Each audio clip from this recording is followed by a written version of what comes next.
Hello, it's Gabby here for you, and I hope this finds you well. In this week's podcast from Confidence After Cancer, I am inspired by a wonderful day retreat that I've just returned from, and it was run by a wonderful lady called Lynn Meadowcroft near Bolton. And it was all about being the queen for a day. And so there's a group of ladies, and we were pampered and we were treated like queens, but also we were thinking about queen energy and how we could use that in our lives for improved happiness and confidence. And so I really wanted to share that with you this week and give you a brief overview of what queen energy is, how I use it with my coaching clients, and what it can do for you if there's something in your life that you maybe want to change. Could using queen energy help you to have more confidence or to help you make the changes that you want to make? So basically, queen energy, if you think about women in particularly, and I know this applies to men as well, but particularly women, we play different roles at different times in our lives.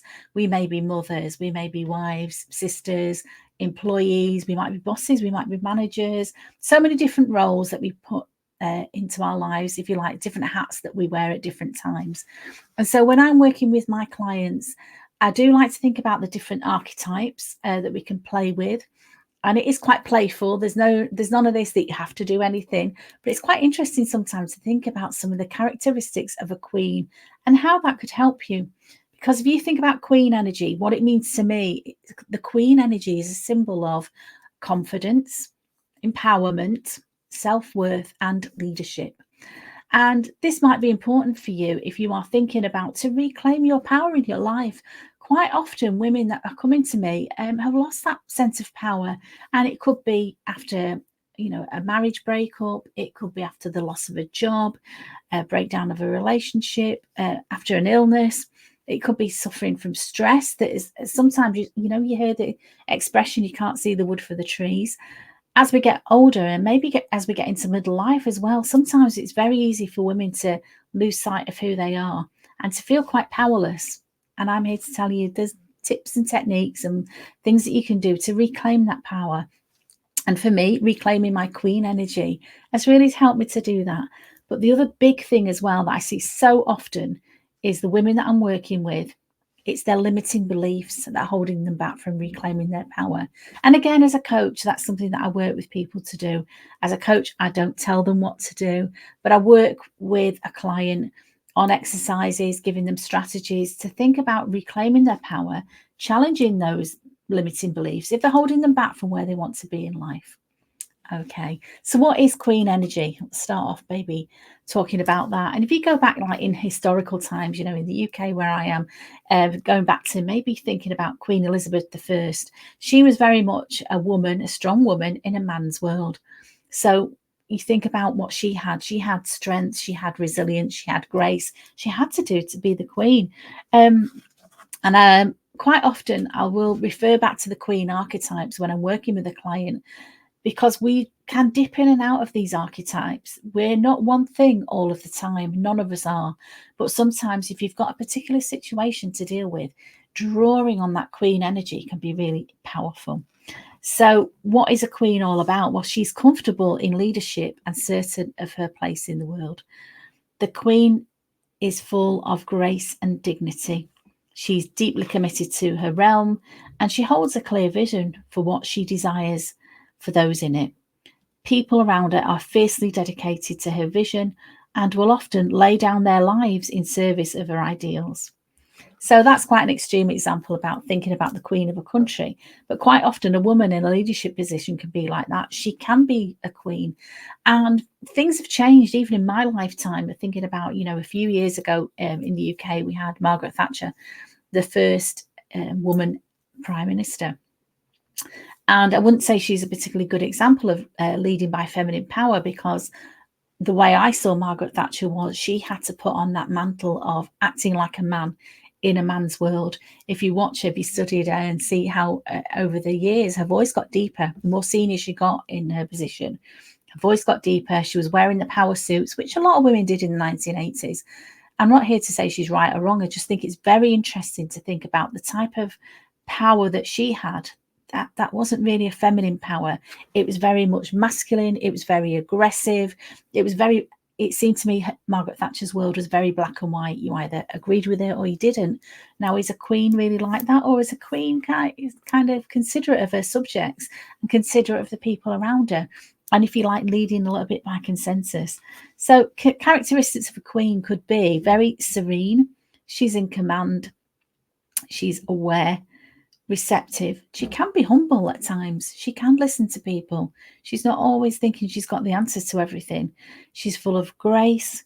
She seeks counsel from people who are wiser or maybe more experienced or more knowledgeable than she is. She's regal. She's visionary and clear.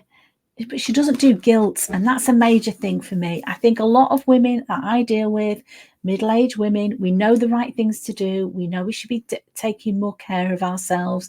We know that all the things that we should be doing, taking time out for ourselves, taking time to rest and relax, is very challenging for a lot of women. And again, going back to our Queen for the Day retreat, that was the whole point of it. It was a day just for us, which could feel quite indulgent, but actually, as we went through the exercises that Lynn took us through, and it was very much based on the teachings of Louise Hay. So you listened to me before, you know, I'm a huge fan of Louise Hay. Louise Hay is all about self-love and self-care. And no matter what you want to give to the world, you cannot pour from an empty cup. So treating yourself occasionally like a queen, not all the time, not being bombastic, but about stepping into this queen energy can be so restorative, and it can really help your confidence. Okay, so I'm really seeing now a change in the working women that I'm working with. I think, as I say, for a long time it has been a man's world, and for many women they thought that to get on in life or to get on in business or to get on in politics or whatever, they had to act like a man in that very harsh, strict way. But I think things are changing now, and I think I'm hoping more and more people can bring their own personalities. Men and women can bring their own personalities to work and not just be that hard-headed, ambitious, very focused person.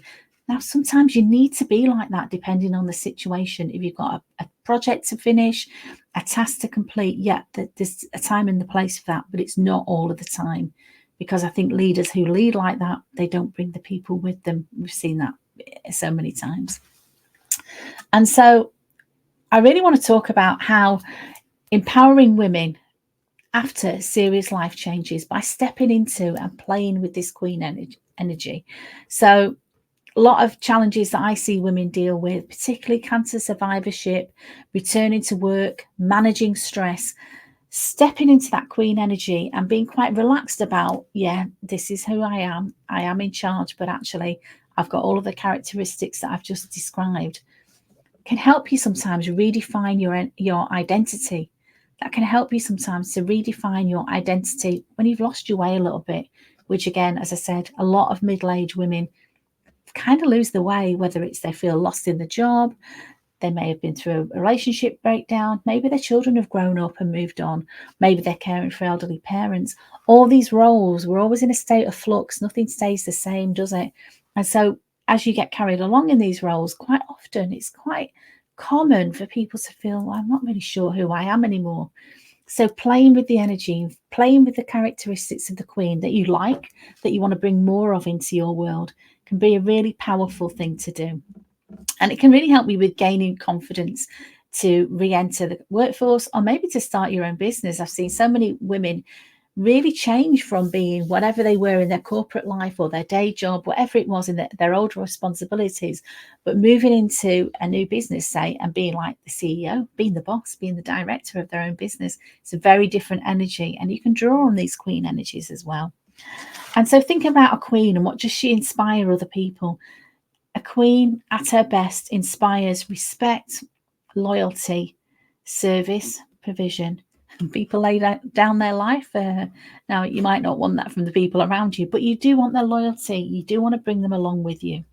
And what do people go to the queen for? They go to her for sanction, for blessing, for guidance, to give and to be of service. Now, that all sounds wonderful, doesn't it? It all sounds, oh yeah, let's all be a bit more queen-like. There is a danger if you go too far down that road, if you're too much in that queen energy, the overexpressed queen, we could call it, the overbearing queen. Maybe thinking about Margaret Thatcher, but there's other examples you can think of. She might become a tyrant. She might become a drama queen, or she might become an absolute bitch. She may become a narcissist. She may be thinking she is actually the center of the universe. And driven by power, she may be reluctant to share responsibility. She may lash out at perceived threats to her authority. And I think at the end of Margaret Thatcher's reign, we saw her stint in power. We saw that she was lashing out at people around her who were challenging her. And I think that was kind of her downfall. She may see others as objects to exploit for her own gain and could become corrupt. Conversely, as I say, as women, we dip in and out of these roles. We can use this power for our advantage sometimes. Sometimes it feels really appropriate to step into your queen power, to claim it, to be the full, confident person that you want to be. But if you're underexpressed with your queen energy, what could happen is, rather than taking responsibility for the underexpressed queen, abdicates responsibility. She would let others make the decisions and will defer to the judgment of her boss, her husband, her family, people around her, her friends. Often insecure, she could be paranoid that people are out to get her. She has few boundaries and is rarely respected.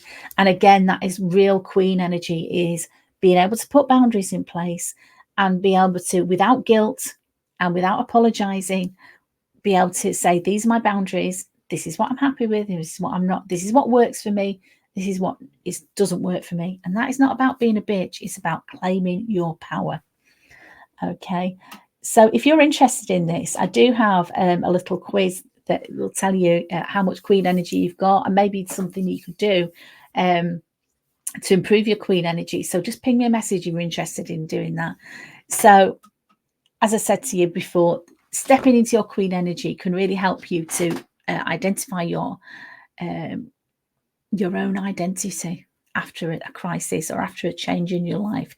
It can give you more confidence if you can start acting a little bit more of these queen characteristics coming through. But also, most importantly, overcoming limiting beliefs and embracing your full potential. And here sometimes people say, oh, I wish I had the confidence to do that thing. And so many times I've said to people, yeah, but if you do that thing, you will become more confident, because confidence is like a muscle. You build it in the gym by doing exercises. The same is with your confidence. And by doing sometimes just a little bit outside of your comfort zone, you really can build your confidence. And again, as a coach, that's what I help people with. If things need changing in your world, you might need that support. You might need somebody to talk that through. And that's what a good coach can do. But you will only make the changes. You will only grow in confidence sometimes by stepping outside of your comfort zone. So I'm here to say, don't be afraid to step into your queen energy. It's there for you. You too could be wearing a crown. Okay. So daily habits that can help to activate your queen energy. I've talked about this before: positive affirmations and mindset shifts. So positive affirmations are the way that we talk to ourselves. Rather than saying, oh, you always mess up, say, well done, you did your best there. You did your best you could today. Talk to yourself like you would your best friend. Positive voices inside your head, and we all have that little voice inside our head. We want to make that little voice your best friend, not your worst enemy. And that could take practice if you've been criticizing yourself for years. And again, just the more you do it and the more you're conscious of it, the more you can catch yourself doing it, think, yeah, that's something very easy. It's free. It's easy to do. It comes a bit strange at first, but the more you can do it. The other thing, again, going back to Louise Hay's teachings, practicing self-love and setting firm boundaries doesn't make you a bad person. It allows you to be the person you were meant to be. And the people around you who love you won't mind that at all. What do they say? The people who mind don't matter. And the people who matter don't mind if you ask for what you want. There's nothing wrong with asking for what you want, as long as you're not becoming that overexpressed queen, that bitch, that tyrant. That's not what you're about. I know you're not if you're listening to this. You're interested in being the best version of yourself. And that's what I want as well. I'm not perfect, make mistakes, but that's part of life, isn't it? The other thing that's very good as well for helping you to step into your queen power is meditation and practical exercises. And again, if you're interested in any of that, ping me a message and I can talk you through some of that, because it's really, really useful. The other thing that's really useful for queen energy and enhancing your queen energy is the power of sisterhood. Being around like-minded people, there is nothing better than that, to reaffirming that actually there's nothing wrong with you. Your ideas, your thoughts, your actions, they're all valid. So find people who validate that. Find people who are on your wavelength. And again, you know, sometimes it's so easy on social media now to find groups of people who are interested in stuff that you're interested in. So reach out, get that, work on collaboration, not competition, and mentorship and support networks for women. There's lots of them out there. Okay. And again, if you're in the northwest of England, I know some great ones, but there's loads of online ones as well where you can get that support, you can get that help. So I'm hoping that's been useful for you. As I say, I do work a lot with archetypes, but particularly this week after my lovely event with Lynn and the Queen for the Day, it's really made me think about being a queen for a day, but being a queen every day and tapping into that queen energy and bringing more of that into my life to help me to create the life that I want. And you can create the life that you want as well. And just the last message that I want to leave you with is you are the queen of your life. This is time now for you to make your decisions and step into your power. Okay, the time is ready for you now. So thank you so much for listening. It absolutely means the world to me. As always, I'd urge you to stay safe and stay sane. Have a brilliant week, and I'll speak to you very soon, my darling. Take care.